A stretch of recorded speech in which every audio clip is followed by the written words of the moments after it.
निगाह वली में वो तासीर देखी, निगाह वली में वो तासीर देखी, बदलते हजारों की तकदीर देखी। गौसे आजम की एक नजर विलायत से उस औरत की मरी हुई बच्ची जिंदा हो गई। प्यारो, अगर जिंदा करने की बात आए तो हमारे गौस के ठोकरों में अल्लाह ने वो कमाल रखा है कि अगर मुर्दे को ठोकर मार दे तो अल्लाह उसमें जिंदगी अता कर देता है। खबर नहीं।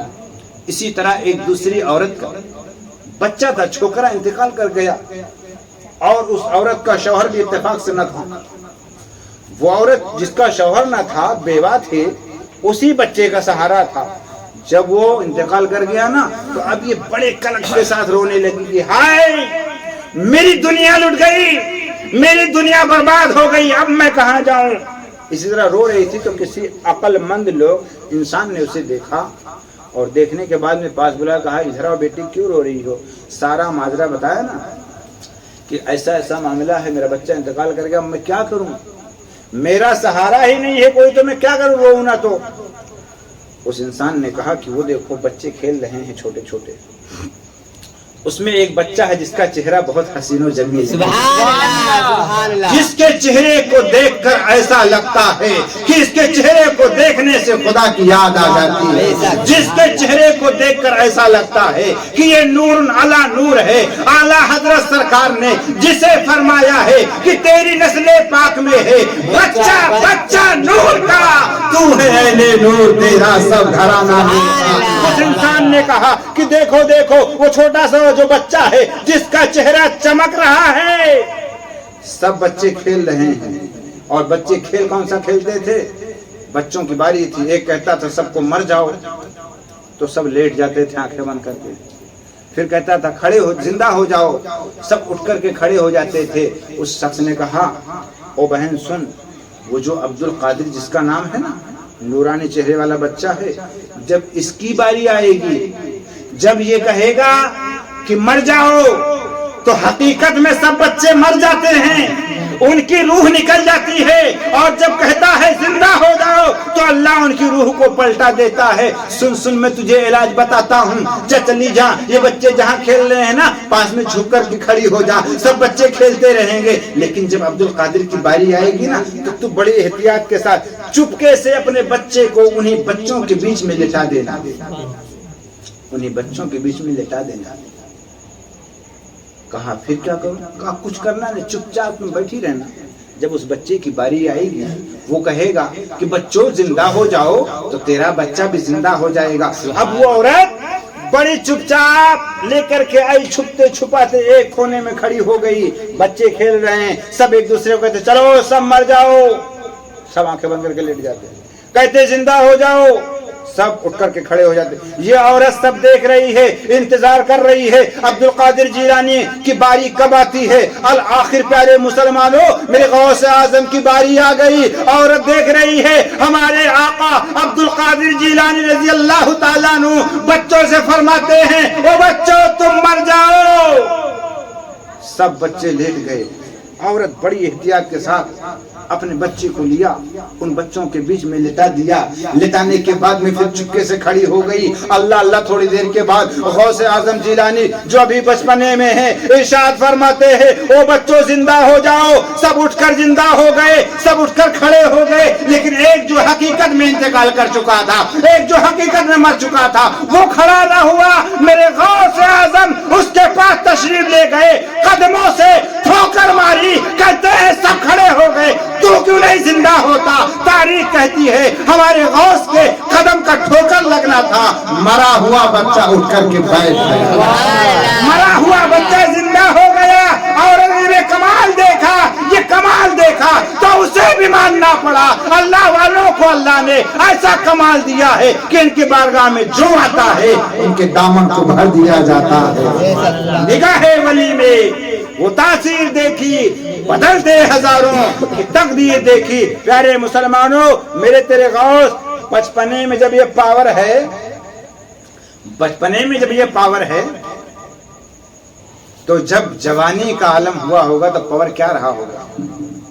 जवानी के आलम जब हुआ था हमारे गौसे आजम का पावर इतना था کہ مجال تھا انسان تو انسان، جنات بھی جو اپنے گھروں سے نکلتے تھے، کہیں سفر کو جاتے تھے، غوث اعظم کی بارگاہ میں پہلے اپنے سر کو جھکا کر سلامی پیش کرتے تھے، پھر آگے بڑھنے کی کوشش کرتے تھے۔ غوث کا مقام اتنا بلند ہے پیارے مسلمانوں، ہمارے غوث اعظم جیلانی کے زمانے میں آپ کا مرید اور پریشان رہے، یہ کم ممکن ہے۔ یہ پریشانیاں جو آتی ہیں نا ہمارے آپ کے اوپر، یہ ہمارے نام اعمال کی وجہ سے یار۔ ہم اگر اللہ نے جو قرآن میں کہا ہے کہ اللہ سے ڈرو سچوں کے ساتھ رہو، اگر ہم اللہ سے ڈرتے رہیں سچوں کے ساتھ رہیں، یقین مانو کہ دنیا میں مسلمان کو ترقی کرنے سے کوئی طاقت نہیں روک سکتی، کوئی طاقت۔ یہ تو اللہ کا کرم ہے کہ اللہ نے ہمیں ایسا نبی عطا کیا، ایسا غوث عطا کیا، ایسا خواجہ عطا کیا، جن کے کرم سے ہم عزت کی زندگی جی رہے ہیں، عزت کی۔ ورنہ ہمارے اعمال کو ذرا دیکھ کے دیکھو، آج ہم سے نہ فجر پڑھی جاتی ہے، نہ ظہر، نہ عصر، نہ مغرب، نہ عشاء۔ ہمارے جوان تو کچھ لوگ مسجد میں آتے ہیں، الحمدللہ پڑھنا شروع کر دیا، کچھ 5 ٹائم پڑھتے ہیں، کچھ 2-3 ٹائم پڑھتے ہیں، کچھ 1 ٹائم پڑھتے ہیں۔ اللہ جو کم پڑھتے ہیں انہیں اور پڑھنے کی توفیق عطا فرمائے۔ اور ہماری مائیں اور بہنیں جو ہیں ان سے بھی گزارش کروں گا کہ آپ اپنے گھروں میں نماز 5 جگانہ پڑھنے کی کوشش کریں۔ یہ نماز آپ اپنے گھر میں پڑھیں، قرآن کی تلاوت کریں، تو آپ دیکھیں گی اگر آپ کا شوہر 1000 نہیں صرف 500 روز کمائے گا، اللہ اس میں بھی برکت عطا فرمائے گا۔ اور صرف ٹیلی ویژن سامنے ہوگا اور جو ہے سیریل سامنے ہوگا تو یقین مانو شوہر اگر 5000 روز کمائے گا نا تو بھی کم لگے گا۔ یہ اولیاء کرام نے جو زندگی بسر کیا ہے اس پر اگر ہم زندگی گزاریں گے اس طریقے پر تو انشاءاللہ ہمیں برکتیں دیکھنے کو ملیں گی۔ اور میں آپ کو بتاؤں، ہماری مائیں اور بہنیں بھی یہاں پر کچھ بیٹھی ہوئی ہیں، میری ماؤں اور بہنوں، دیکھو غوث اعظم کے زمانے میں ایک آپ کا مرید تھا، مرید جس کے اگر بچہ نہیں تھا، غوث اعظم کی بارگاہ میں آیا، بڑی منتیں کیا، حضور کوئی بچہ نہیں، کوئی اولاد نہیں ہے، آپ نظر کرم فرمائیں، ایک اولاد اللہ دے دے۔ اللہ رب العزت نے غوث اعظم کی نظر کرم سے ایک بچی عطا کر دی، بچی۔ جب وہ بچی پیدا ہوئی، وہ آپ کا مرید بہت مالدار تھا، پیسے کی کمی نہیں تھی، ایک بچی ہوئی، بہت خوشی منایا، لیکن اس بچی کی پرورش کرتا رہا۔ جب وہ بڑھتے بڑھتے 17-18 برس کی ہوئی نا، 17-18 سال کی جب ہو گئی تو ایک دن چھت کے اوپر گئی کچھ سکھانے، چھت کے اوپر گئی تو گئی، واپس آئی ہی نہیں۔ اب وہ جو مرید تھا نا، مرید بہت پریشان، یا اللہ میری بچی، جوان بچی غائب ہو گئی، اگر پڑوسیوں کو پتا چلے گا، محلے والوں کو پتا چلے گا تو ہماری عزت کی دھجیاں بکھیر دیں گے، ابھی چیمی گوئیاں کریں گے، کیا کیا باتیں کریں گے۔ وہ کسی کو کچھ نہیں بتایا، سیدھا سرکار بغداد کی بارگاہ میں پہنچتا ہے، عرض کرتا ہے سرکار میری بچی چھت کے اوپر سے گئی تھی، اللہ جانے کہاں چلی گئی۔ غوث اعظم جیلانی نے اپنا کمپیوٹر، یہ آج کا نہیں، یہ آج کمپیوٹر نہیں، آج کا وہ کمپیوٹر الٹے ہی چال چلتے ہیں دیوان گانے عشق، آنکھوں کو بند کرتے ہیں دیدار کے لیے۔ غوث اعظم نے نگاہوں کو چند سیکنڈ کے لیے بند کیا، پھر کھولا، کہتے مرید پریشان نہ ہو، تیری بچی مل جائے گی، جا فلاں جنگل میں چلا جا، رات کو وہاں پر جانا، وہاں پر تیری بچی مل جائے گی۔ اب وہ غوث اعظم کا مرید تھا، آج کا مرید ہوتا تو پیر سے بحث کرتا، سرکار ہم اکیلے جنگل میں نہیں جائیں گے، ہمیں بہت ڈر لگتا ہے، ٹائیگر کہیں مل گیا تو کیا ہوگا۔ لیکن وہ آج کا مرید نہیں تھا یار، وہ تو غوث اعظم کا مرید تھا۔ غوث اعظم کا دھوبی اتنا پاورفل کہ غوث اعظم کا نام لے کر کے جنت چلا گیا، تو یہ ان کا مرید کتنا پاورفل ہوگا یار، ڈرنے والا تھوڑی ہوگا ہما شما جیسا۔ غوث اعظم نے کہا میرے مرید جاؤ، چین کے فلاں جنگل میں چلے جاؤ، وہاں پہ جانا، رات کو میرا نام لینا، یا عبد القادر جیلانی شیئن للہ، اور اپنے انگلی سے دائرہ بنا لینا، اس دائرے میں بیٹھ جانا۔ جب تو بیٹھے گا نا، رات کو وہاں سے جنات گزریں گے، جناتوں کی سواری جائے گی، تجھے وہاں پر بیٹھا ہوا دیکھیں گے، تیرے اوپر حملہ کرنے کی کوشش کریں گے، لیکن میرے غلام میرا غلام ہے، جنات سے مت ڈرنا، اس لیے کہ جنات مجھے سلام کر کے جاتے ہیں، وہ تیرے اوپر حملہ जो हिसार है उससे टकराएंगे तो उल्टे मुंह गिर जाएंगे, चित हो जाएंगे। अब गुलाम था गौसे आजम का, गौसे आजम ने फरमा दिया, बड़े सुकून के साथ गया जंगल में, रात में दायरा खींच के बैठ गया, जितने जिन्नात आते सब आते जाते देखते टकराते गिरते। पूरी रात गुजर गई। जब सुबह फजर का टाइम हुआ ना तो शहंशाह जिन्नात का गुजर उधर से हुआ। शहंशाह जिन्नात भी देखा तो टकराने की कोशिश की, जैसे उसके ऊपर हमला करने गया मुरीद के ऊपर, वो दायरे से टकराया और सीधा चित।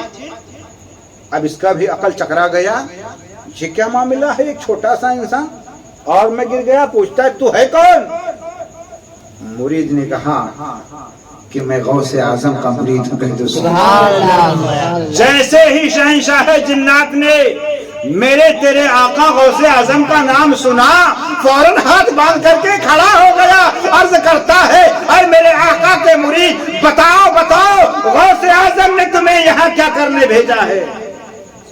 वो मुरीद कहता है बात ऐसी है शहंशाह जिन्नात, मेरी बच्ची गायब हो गई है, गौसे आजम ने यहाँ पर भेजा है और ऐसा बताया है कि आपसे मुलाकात होगी तो आप उसकी बच्ची को ला करके देंगे। गौसे आजम के मुरीद के कहने पर वो शहंशाह जिन्नात ने जिन्नातों को हुक्म दिया, फौरन हुक्म दिया कि इसकी बच्ची को पूरी दुनिया में फैल जाओ, पूरी दुनिया में बिखर जाओ, इसकी बच्ची को जल्द से जल्द तलाश करके लाओ। जिन्नात सब पूरी दुनिया में फैल गए। 2 घंटे के बाद वापस लौटे खाली हाथ कुछ नहीं। कहते हैं ऐ शहंशाह जिन्नात, 2 घंटे मैंने पूरी दुनिया को, चप्पे को, पहाड़ों को, जंगलों को छान मारा, कहीं इसकी बच्ची नजर नहीं आई। शहंशाह जिन्नात का अकीदा देखना, शहंशाह जिन्नात की अकीदत देखना। शहंशाह जिन्नात जो था वो जिन्नातों पर गुस्सा हुआ और गुस्सा होने के बाद में कहता है तुम लोग फिर से तलाश करो, अरे गौसे आजम ने फरमाया है तो बच्ची यहीं से मिलेगी, तुमको ढूंढना ही पड़ेगा। गौसे आजम ने 1 सेकंड में बता दिया था। ये 2 घंटे घूम के आए फिर भी बच्ची ना मिली। अब ये जब दोबारा फिर ढूंढने गए ना तो क्या देखते हैं कि एक जिन्नात है जो बच्ची को अपने अंडर में किया है, बच्ची को अपने कब्जे में किया है। अल्लाह प्यारे मुसलमानों, शहंशाह जिन्नात के हुक्म पर सब जिन्नात उस जिन्नात को ही पकड़ लाए और बच्ची को ला करके उस हमारे गौसे आजम के मुरीद के हवाले कर दिया। जब मुरीद के हवाले बच्ची हो गई ना, अब वो जिन्नात जो लेके उठा के गया था, शहंशाह जिन्नात ने तलवार निकाली, कहा ऐसी गुस्ताखी क्यों किया, तेरा सर तन से जुदा कर दूंगा। तुझे पता नहीं है कि बगदाद के अंदर शहंशाह मौजूद है, उसकी हुकूमत चल रही है, उसकी हुकूमत में तेरी जुर्रत कैसे हुई ऐसी गुस्ताखी करने की? जब शहंशाह जिन्नात ने तलवार खींची और कहा मुरीद को तू चला जा, छोकरी को लेकर अपनी बच्ची को लेकर निकल जा। अब शहंशाह जिन्नात ने जैसे गर्दन मारने की कोशिश की, अब वो जिन्नात जो मारा जा रहा था कहता सरकार मेरी जान को बख्शें, इसमें से मेरी गलती नहीं है, वो तो गौसे आजम की मुरीद की लड़की थी, इसके लिए मैं उसे उठाकर ले गया, बाइज्जत उसे हिफाजत के साथ रखा, उसे मैंने कोई नुकसान नहीं पहुंचाया है। अगर मैं उसको ले गया हूं तो इसमें मेरी गलती नहीं है, मेरा कसूर नहीं। शहंशाह जिन्नात कहता है फिर किसकी गलती है? जिन्नात ने कहा ऐ शहंशाह, गलती दरअसल उस बच्ची की है। उस बच्ची को मैं सबक सिखाने के लिए ले गया था उठाकर। शहंशाह जिन्नात कहता है बच्ची को सबक सिखाने के लिए? मतलब मैं कुछ समझा नहीं।